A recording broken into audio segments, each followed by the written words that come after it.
Hindi pa rin humuupa ang tensyon sa pagitan ng Chinese Embassy at ilang senador. Muling bumuelta ang embahada dahil saan nila'y pambabastos ng ilang senador sa mga opisyal nila. Live mula sa TV5 Media Center, nangungun sa balita si News 5 correspondent Mayan Los Baños. Mayan, anong banat ngayon ng Chinese Embassy laban sa mga senador? Nako, Jiggy, pinuntirya ng Chinese Embassy in the Philippines si Senate President Tito Soto at tila ba sinagot isa-isa ng spokesperson ng Chinese Embassy na si Ji Lingping yung mga unang naging pahayag ni Senate President Soto. Una, bakit daw tinatawag na rude yung mga taga-Chinese Embassy samantalang may ilang mga senador nga daw ang minura sila sa mismong plenaryo at sa session hall. Sino daw ang bastos ngayon?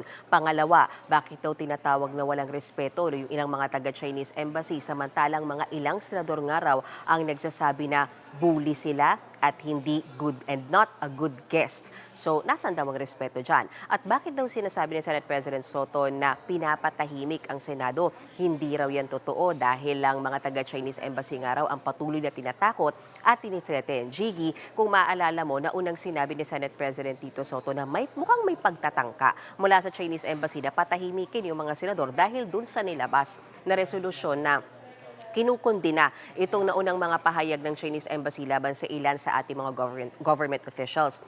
At magiging ilang mga mambabatas, Jiggy, hindi rin nakaligtas dahil si Senator Kiko Pangilinan sinabihan ng Chinese Embassy na yung kanyang mga pahayag mukhang political stunt lang at pagkuha lang ng atensyon. At yung kay Senator Risa Hontiveros naman, sinabihin nilang hindi totoo na pinapatahimik yung mga senador dahil kung totoo, di sana daw hindi sila nakakapagkalat di umano ng disinformation, Jiggy.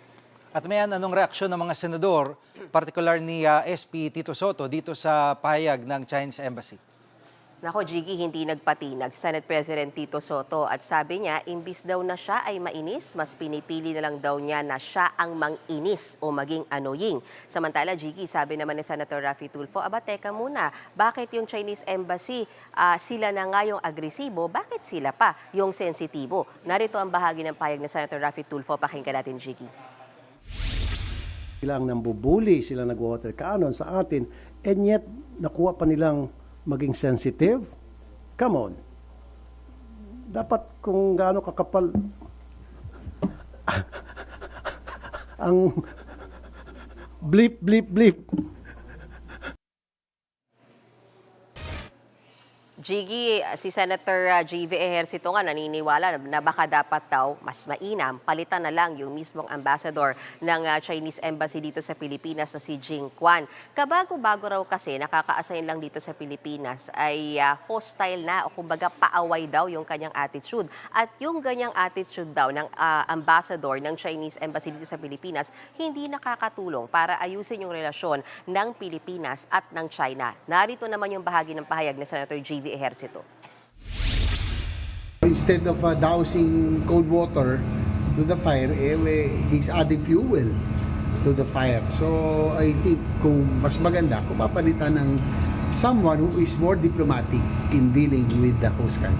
They've been very hostile against officials of our government. They have been disrespecting us, but they want respect, but they have to respect also Philippine officials.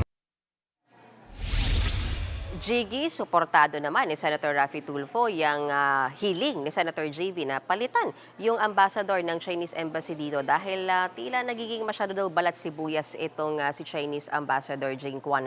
At ang sinasabi pa ni Senator Raffy Tulfo mas mainam, magpadala na lang ng bagong kinatawan ang Beijing dito sa Pilipinas. At nanindigan din ang mga senador, Jiggy, hindi nila ini-intimidate o tinatakot yung Chinese Embassy. Talagang naninindigan lang daw sila sa karapatan, lalo na ng ating mga mangingisda at na naaapi daw at laging binubuli. Samantala, si Senator Robin Padilla na kung tutuusin hindi pumirma doon sa resolusyon ng Senado ay nakiisa sa mga ginawa ng kanyang mga kasamahan sa Senado. Narito ang bahagi ng pahayag ng Senator Robin Padilla. Desisyon lang ng Senado yun. Kaya kung ano man yung posisyon namin, walang sino man na pwede magsabi na mali yun. Desisyon yun ng mga senador. Jiggy, ang suhestyon ng ilang mga senador, baka kailangan na talagang mag-usap ng kinatawan ng Chinese Embassy at ng ating Department of Foreign Affairs para balangkasin. Paano ba pahuhupain itong tensyon na ito at paano ba patitigilin itong mainit na sagutan sa pagitan ng Chinese Embassy at ng ilan sa ating mga government officials, partikular ng mga senador. Yan muna ang latest mula sa Senado. Balik sa iyo, Jiggy. Yan ang ulat ni Mian Los Baños live mula sa TV5 Media Center. Mga kapatid, Jiggy Manikad po. Pagdating sa mahalagang balita sa loob at labas ng bansa, dapat una sa lahat, mag-follow at mag-subscribe na sa social media pages ng News 5.